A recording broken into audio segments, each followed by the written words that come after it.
read Galatians 3:28, they see it as almost a modern statement, right, about how whoever you are, we are all the same. That's people understand it, tend to understand it that way, and I thought that's not really a plausible reading given the way people thought in antiquity and in the first century. So I try to understand the verse and see when people refer to these particular categories, these particular groups, in other texts from around that period, and found that it's especially when people talk about ideal societies, ideal communities, that they bring up these types of groups and these types of pairs, and the idea that there are no divisions in an ideal society or in an ideal community.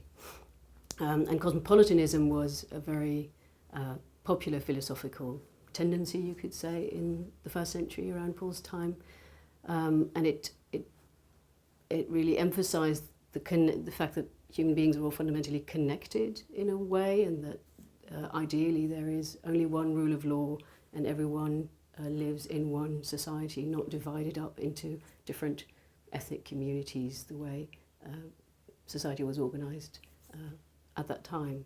And of course the empire and the globalization that was going on at the time played an important role in that as well, the idea that there could be one society in which everyone lived together. And I think Paul was partly influenced in his description of this ideal community that was forming in Christ by the type of thought that was going on in the first century. Yeah, when it comes to the third pair, the male and female, I think that very often has been read as declaring gender equality, or at the very least Paul saying that there is not the hierarchy that sort of dominates in first century society.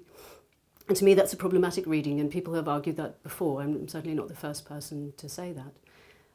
The way I understand it is that it's not about the positions of men and women in society as such, which wasn't really a concern. I mean, that's a concern of ours, so we tend to read the verse in that way, but that wasn't a concern in the first century.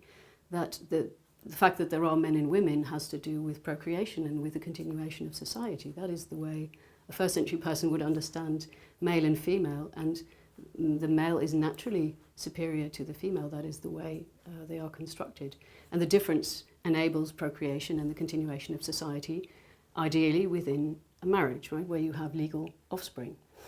And that's an important part. Marriage was a very fundamental part for the ordering of society.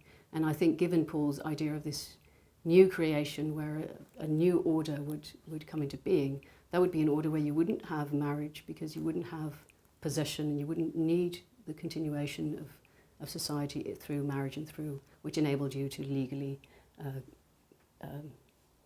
inherit or allow your children to inherit your property. That was one of the main ways that marriage helped structure society. So for Paul, and I think you see that in other early Christian texts and other Jewish texts as well, the ideal society wouldn't have that institution of marriage, and people wouldn't procreate, and there would be no death. That was another part of this ideal vision of a new creation.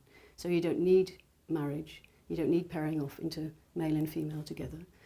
And I think that also explains Paul's rather extraordinary advice in 1 Corinthians 7 not to marry, which people will gloss over sometimes. But that was quite a countercultural thing to say, and not just to say it to sort of elite male philosophers, which some people did, but to say it to men and women both.